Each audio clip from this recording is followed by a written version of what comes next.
नमस्कार विद्यार्थी मित्रांनो, ABK स्मार्ट स्टडी या आपल्या यूट्यूब चॅनलवरती तुम्हा सर्वांचे पुन्हा एकदा स्वागत आहे।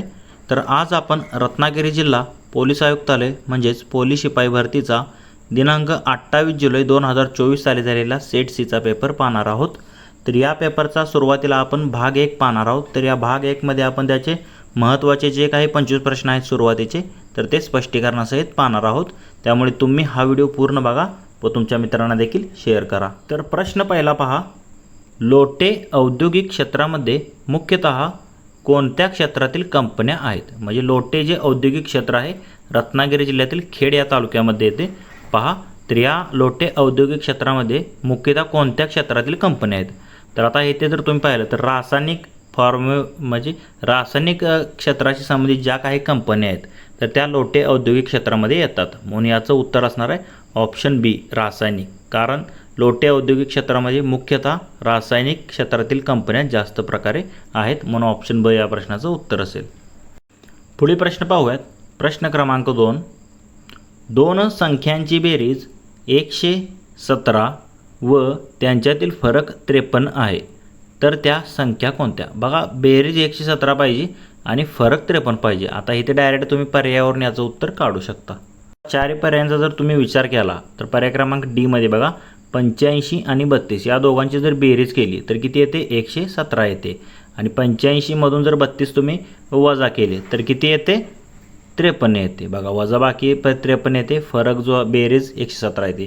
तर डायरेक्ट असे जे प्रश्न येतात तर ते डायरेक्ट पर्यायावरून काढायचे, कारण हे समीकरण करून देखील सोडवता येते पण ते खूप वेळ खावं आहे। तर हे डायरेक्ट ऑप्शनमध्ये तुम्ही डायरेक्ट सोडवू शकता। तर 85 व 32 त्या संख्या आहेत ज्यांची बेरीज जर पाहिली तर 117 आणि त्यांच्यातील फरक 53 आहे। पुढील प्रश्न पाहूयात। प्रश्न क्रमांक 3 पहा, तर इतमाम या मराठी शब्दाचा खालीलपैकी समानार्थी शब्द कोणता? तर बघा, इतमाम म्हणजे काय? साहित्य एक प्रकारचं, त्याला आपण काय म्हणतो? जुन्या काळातला शब्द आहे तो सरंजाम। इतमाम म्हणजे काय? सरंजाम। तर याबद्दल थोडी आपण माहिती पाहूयात। याचा समानार्थी शब्द आहे सरंजाम इतमामचा। तर आता इथे पहा, इतमाम म्हणजेच इंतजाम हिंदीमध्ये त्याला आपण म्हणतो। तर या शब्दाचा अर्थ काय असतो? व्यवस्था, व्यवस्थापन, थाट, लवाजमा किंवा साधन सामुग्री असा होतो। ऐतिहासिक संदर्भात सैन्याच्या देखभालीसाठी किंवा सेवेसाठी जे अनुदान म्हणजे सामान किंवा जमीन दिले जात असे त्याला सरंजाम असे म्हणत होते। म्हणजे व्यवस्था, थाट, लवाजमा असे त्याची समानार्थी शब्द आहेत। त्यालाच इतमास किंवा इतमाम असे देखील म्हटले जाते, हे देखील लक्षात ठेवा। पुढील प्रश्न पाहूयात। प्रश्न क्रमांक 4, खालीलपैकी कोणता शब्द भाववाचक नाम नाही? तर बघा, भाववाचक नाम नसलेला शब्द आपल्याला इथे शोधायचा आहे। तर आता भाववाचक नाम असलेले शब्द आधी पहा। धैर्य काय आहे? भाववाचक नाम आहे। धाव हे देखील भाववाचक नाम आहे। कीर्ती, प्रगती हे देखील भाववाचक नाम आहेत।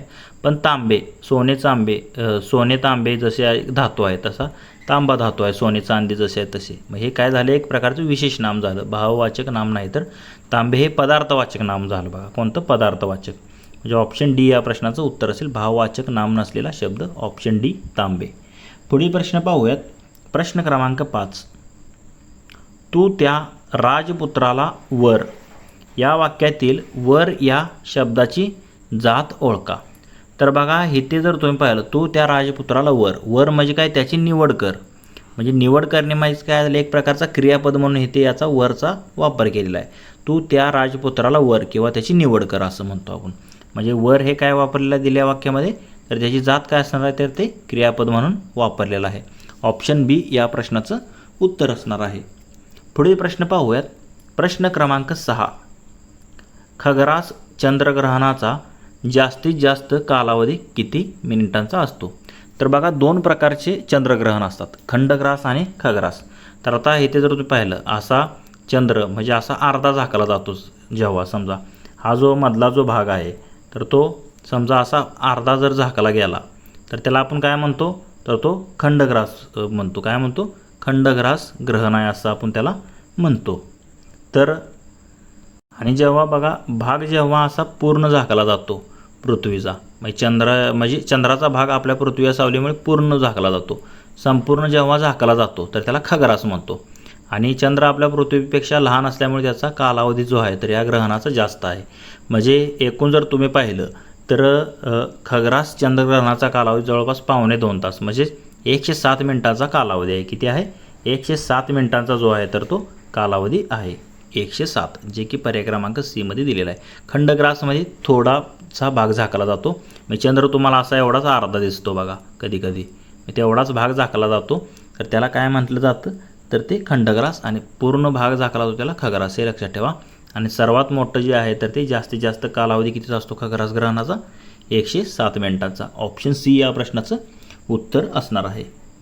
पुढील प्रश्न पाहूयात. प्रश्न क्रमांक 7, ACFJO. पुढे प्रश्नचिन्ह. तर बघा एक अक्षर मालिका दिलेली आहे ACFJO. बघा ए नंतर बी हा शब्द कट केला आहे आणि पुढचा सी घेतलेला आहे, म्हणजे पहिल्यांदा एक शब्द कट केला आहे. सी नंतर DE हे 2 शब्द गाळलेत आणि पुढे एफ घेतलेला आहे त्यांनी. परत एफ नंतर GHI हे 3 शब्द कट केलेत आणि पुढे जे घेतलेला आहे. त्याप्रमाणे जे नंतर KLMN हे 4 शब्द कट केलेत आणि पुढचा ओ शब्द त्यांनी घेतलेला आहे. मग आता ओ नंतर पुढचे 5 शब्द कट करावे लागतील. ओ नंतर काय?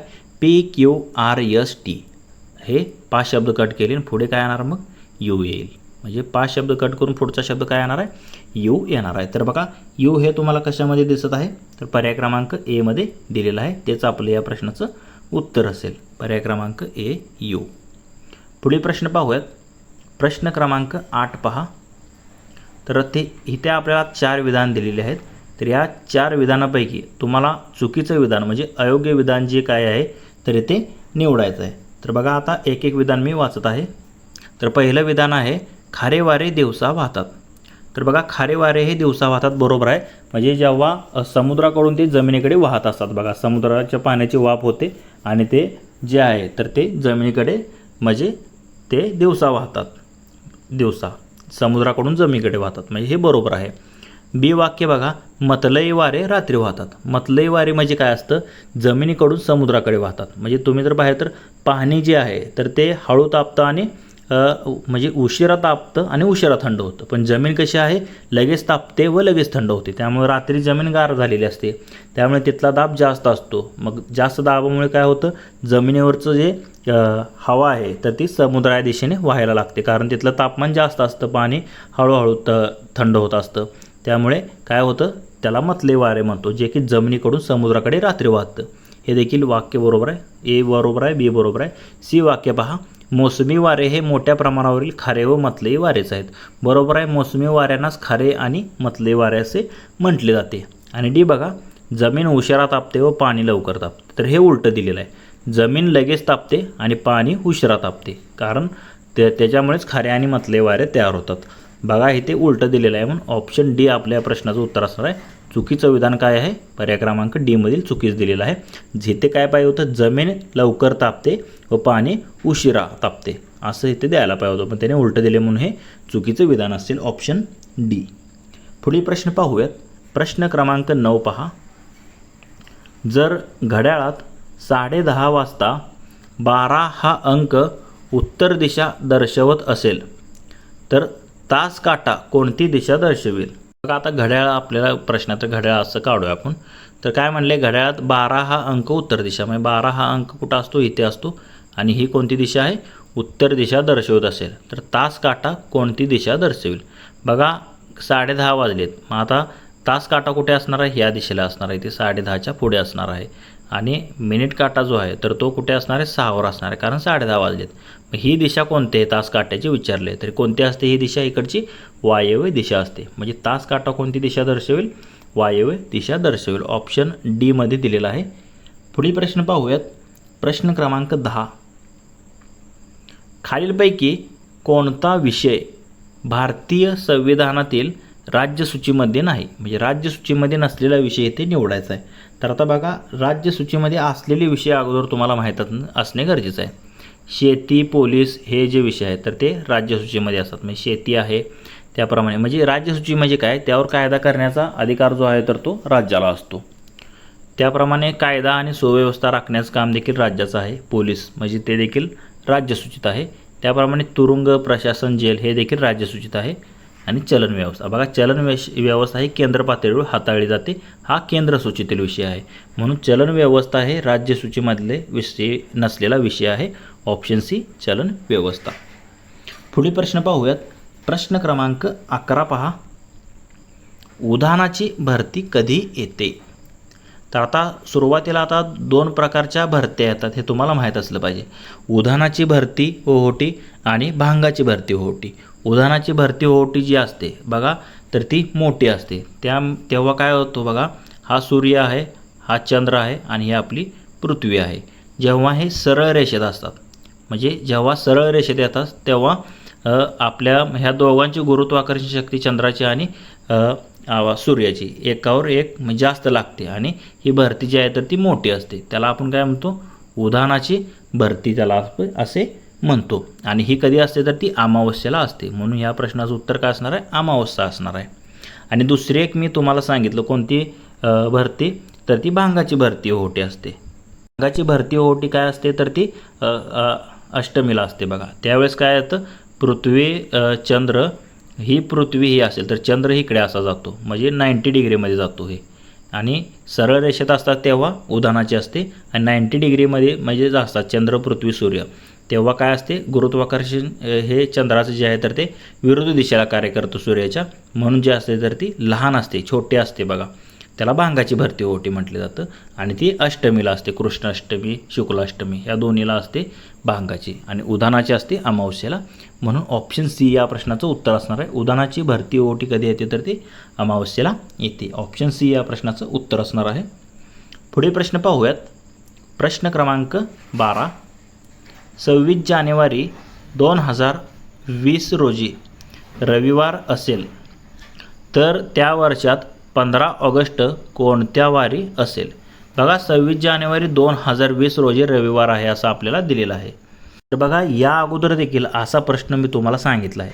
कोणत्याही वर्षाचे कॅलेंडर घ्या, तुम्ही जर पाहिलं तर आता 26 जानेवारी 2020 आणि 15 ऑगस्ट म्हणजे साधं जर वर्ष असेल तर एक लक्षात ठेवायचं, 6 दिवस जो आहे तर तो 15 ऑगस्ट आणि 26 जानेवारीमध्ये फरक असतो. किंवा एक दिवस मागे जावा किंवा 6 दिवस पुढे जावा.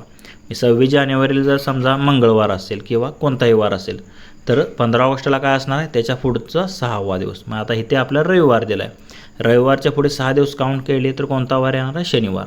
मग शनिवार या प्रश्नाचं उत्तर असेल. किंवा एक दिवस मागे जावा हा फरक असतो तर काय शनिवार असेल. बघा 26 जानेवारी 2020 रोजी रविवार असेल तर त्याच वर्षात 15 ऑगस्ट कोणत्या वारी असेल तर ते शनिवारी असेल.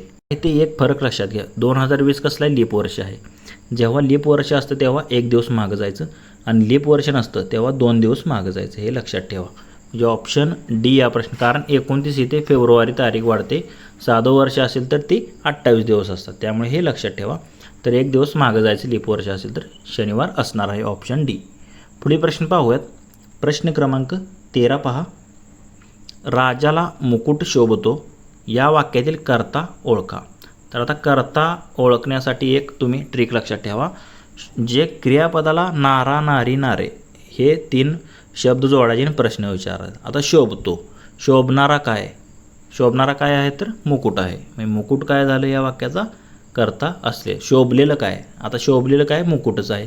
म्हणजे दोन्हीची उत्तरं एकच येत असतील तर तेच तुमचं काय असतं, कर्ता असतं. बघा शोभणारा काय आहे तर मुकुट आहे. मुकुट हा दिलेल्या वाक्यातील कर्ता असेल. काही जणांना वाटतं जो सुरुवातीला शब्द दिलेला असतो तोच कर्ता असतो, तर जो क्रिया करतो तो कर्ता असतो. बघा शोभणारा काय मुकुट आहे. म्हणून ऑप्शन बी या वाक्यातील कर्ता काय असणार आहे, मुकुट. ऑप्शन बी मुकुट.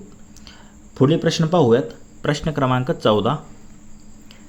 तर हा करंट अफेअर्सचे प्रश्न आहे बघा त्यावेळेचा. G20 या आंतरराष्ट्रीय समूहामध्ये खालीलपैकी कोणता देश नाही?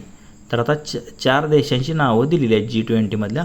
अर्जेंटिना, ब्राझील, कॅनडा आणि बघा हे 3 देश तर आहेत फिक्स, अर्जेंटिना, कॅनडा, ब्राझील. पण श्रीलंका या देशाचाच त्यामध्ये समावेश नाही. कोणता? श्रीलंका. म्हणजेच ऑप्शन डी या प्रश्नाचं उत्तर असेल. अर्जेंटिना, ब्राझील, कॅनडा हे G20 युरोपियन समूह संघ आहे तर त्यांचा समावेश आहे.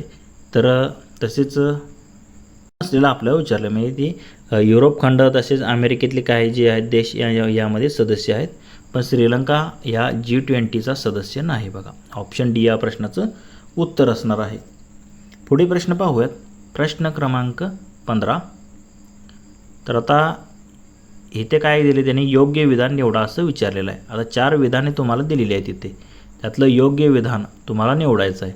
तर बघा पहिलं विधान काय आहे, पृथ्वीच्या दक्षिण गोलार्धात वारे अतिशय वेगाने वाहतात. बरोबर आहे. त्याला खवळणारे 40, गरजणारे 50, किंचाळणारे 60 असे आपण म्हणतो दक्षिण गोलार्धात, म्हणजे हे वेगाने वाहतात वारे. बरोबर आहे हे विधान एक. बी मध्ये पहा, पृथ्वीच्या उत्तर गोलार्धात वारे अतिशय वेगाने वाहतात. तर हे चुकीचं आहे.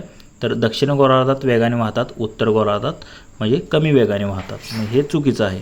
सी मध्ये बघा, पृथ्वीच्या कमी दाबाच्या पट्ट्यावरून जास्त दाबाच्या पट्ट्याकडे वारे वाहतात. तर हे चुकीचं आहे, कारण जास्त दाबाकडून कमी दाबाकडे वारे वाहत असतात. तर हे उलट दिलेलं आहे म्हणून हे देखील चुकीचं आहे.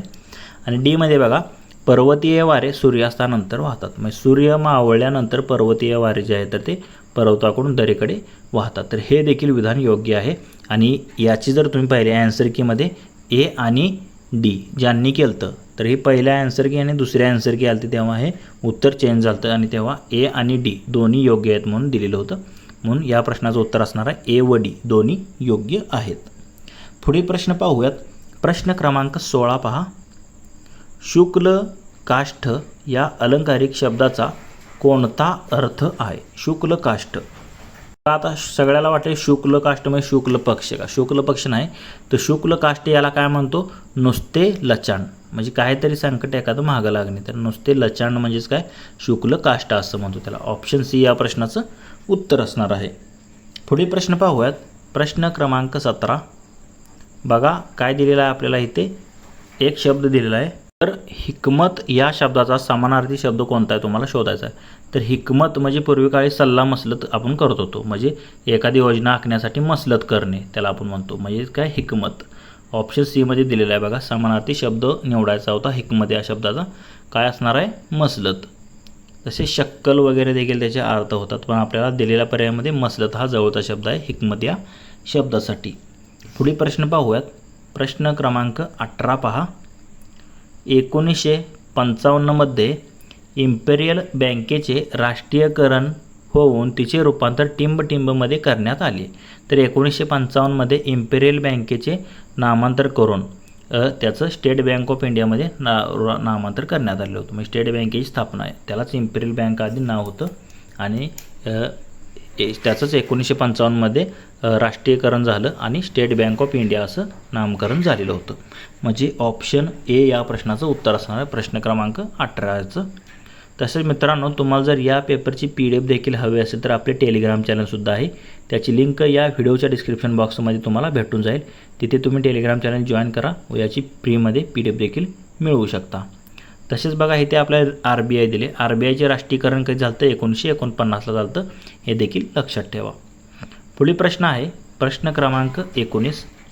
खाकी हा शब्द कोणत्या परकीय भाषेतून मराठी भाषेमध्ये आलेला आहे? म्हणजे आता वेगवेगळ्या भाषेतून जसे की अरबी, पोर्तुगीज, इंग्रजी, फारसी या भाषेतून काही शब्द मराठीमध्ये आलेले आहेत आपल्या. तर आता त्यापैकी आपल्याला कोणता शब्द विचारलेला आहे? खाकी. तर खाकी हा शब्द जो आहे तर तो फारसी या भाषेतून आलेला आहे बघा. खाकी, खाना, सामान, हकीकत असे शब्द जे आहेत तर ते फारसी भाषेतून आले आहेत.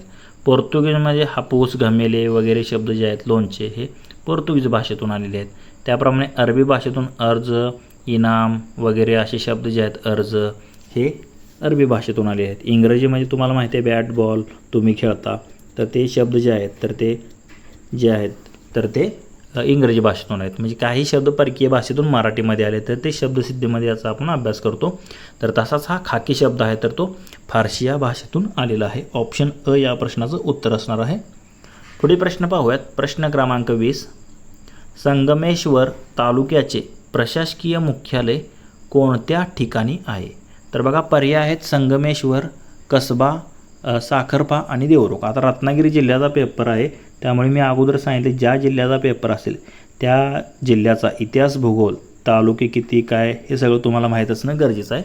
तर आता संगमेश्वर एक तालुका आहे तर त्याचं एक प्रशासकीय मुख्यालय आहे, तर ते कोणत्या ठिकाणी आहे असं विचारले. तर त्याचं जे प्रशासकीय मुख्यालय आहे तर देवरुख या ठिकाणी आहे बघा. देवरुख कोकणामध्ये रत्नागिरीमध्ये आहे. तर या देवरुख या ठिकाणी संगमेश्वर तालुक्याचे प्रशासकीय मुख्यालय आहे. ऑप्शन सी या प्रश्नाचं उत्तर असेल. पुढील प्रश्न पाहूयात. प्रश्न क्रमांक 21. बघा आता गणितावरती आधारित प्रश्न आहे. एका टीममध्ये 72 मुले व 48 मुली असतील तर त्यांचे गुणोत्तर किती? तर बघा 72 भागिले 48. आता गुणोत्तर जर केलं 12 संग 72 12 चौक 48 म्हणजे 6चे 4 येतं. परत जर लहान केलं तर 2 6 2 2 4. आता 3 2 किंवा आता पर्यायात 5 आणि 4 दिलेला आहे तुम्हाला. तर 6 आणि 4 दिलेला आहे बघा. 6 4 हे पर्याय क्रमांक सी मध्ये दिलेला आहे. तर याचं गुणोत्तर काय असणार आहे? 72 आणि 48 6 4 ऑप्शन सी. पुढील प्रश्न पाहूयात. प्रश्न क्रमांक 22. मधु पुस्तक वाचत असे या वाक्यातील रीती काळातील रूप कोणते?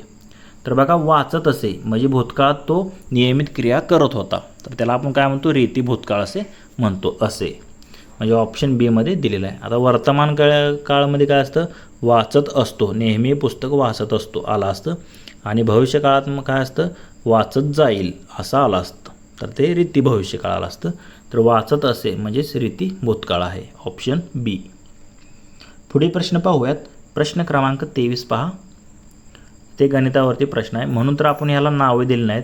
म्हणजे या अगोदरचे जर तुम्ही व्हिडिओ पाहिले तर त्याला आपण मराठी व्याकरण त्याप्रमाणे जे के असे नावं दिले ते. पण हे मिक्स प्रश्न आहेत म्हणून हे 4 पार्ट सरळ आपण नावं दिलेले आहेत. तर बघा प्रश्न क्रमांक 23 आहे.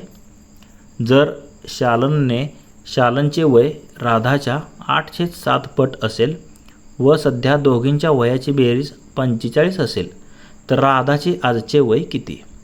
तर बघा आपल्याला काय दिले? शालनचे वय राधाच्या 8/7 पट आहे. तर आता राधाचं वय आपल्याला माहीत नाही म्हणून आपण काय मानूया? एक्स मानूया. आणि मग आता शालनचे वय काय होणार? राधाच्या 8/7 पट म्हणजे काय होणार? 8x भागिले 7. हे कोणाचं वय झालं? शालनचे वय झालं. तिच्या 8/7 पट आहे आणि राधाचं एक्स मानलेलं. आणि दोघींच्या वयाची बेरीज 45 आहे. म्हणजे ते मध्ये बेरीज चिन्ह देऊ. दोघींच्या वयाची बेरीज किती आहे? 45 आहे. तर आता छेद समान करून घेऊ. हे काय येणार? हे 7x अधिक हे 8x भागिले हे 7ला 7 बरोबर हे 45. आता काय होईल पुढे? 7 आणि 8 हे किती होईल? 15x होईल. आणि हे 7 भागाकारात आहे तिकडे गुणाकारात येईल. म्हणजे 15x बरोबर 45 गुणिले 7. म्हणजे 15x बरोबर 45 गुणिले 7 म्हणजे 15 एक्के 15 15 त्रिक 45 आणि 7 त्रिक किती आलं? हे 21 आलं. म्हणजे x बरोबर किती आलं? 21. तर आपल्याला काय विचारलं? राधाचं वय विचारले. राधाचं वय आपण x मानलेलं ते किती आलं? 21. तर बघा 21 हे पर्याय क्रमांक बी मध्ये तुम्हाला दिलेलं आहे. त्याच्या प्रश्नाचं उत्तर असेल. तर पुढील प्रश्न आहे. प्रश्न क्रमांक 24 पहा. हां बचेंगे तो और भी लढेंगे हे उद्गार कोणत्या मराठी फौजेच्या सरदाराने काढले होते? तर बघा हे अजरामर असे उद्गार आहेत आपल्या मराठ्याचे. तर ते आहेत दत्तोजी शिंदे. तर यांनी युद्धामध्ये जर पाहिलं तर शेवटच्या क्षणी मारता मारता हे उद्गार काढले होते. हां बचेंगे तो और भी लढेंगे. कोण आहेत? तर ते सरदार दत्तोजी शिंदे आहेत. तर त्यांच्याबद्दल आपण थोडं माहिती पाहूया. त्याचा प्रश्न आहे. बघा या लढाईबद्दल जर सांगायचं झालं तर बोराची घाटची लढाई होती दिल्लीजवळ. वर्ष कधी आहे? 10 जानेवारी 1760 सालचं आहे. म्हणजे शत्रू कोण? नजीब शाह रोहिला आणि अहमद शाह अब्दाली म्हणजे 1760 सालचं आहे हे. तर अहमद शाह अब्दालीचे सैन्य यांच्यावर मराठ्यांचं युद्ध तेव्हा सुरू होतं. तर आता नेमकी घटना काय घडली? या लढाईत दत्तोजी शिंदे जे होते तर ते अत्यंत निकराने लढले. लढता लढता ते गंभीर जखमी झाले मगाशी सांगितल्याप्रमाणे आणि रणांगणात ते कोसळले होते लढता लढता. जेव्हा त्यांचा कट्टर शत्रू जो होता नजीब खान रोहिला त्यांच्या जवळ आला, जेव्हा ते खाली पडलेले होते तेव्हा, तर त्याने उपहासाने विचारले त्यांना, क्यों पटेल हमारे साथ और भी लढोगे? म्हणजे त्याचा अर्थ काय होता? काय पाटील आमच्याशी अजून लढणार का?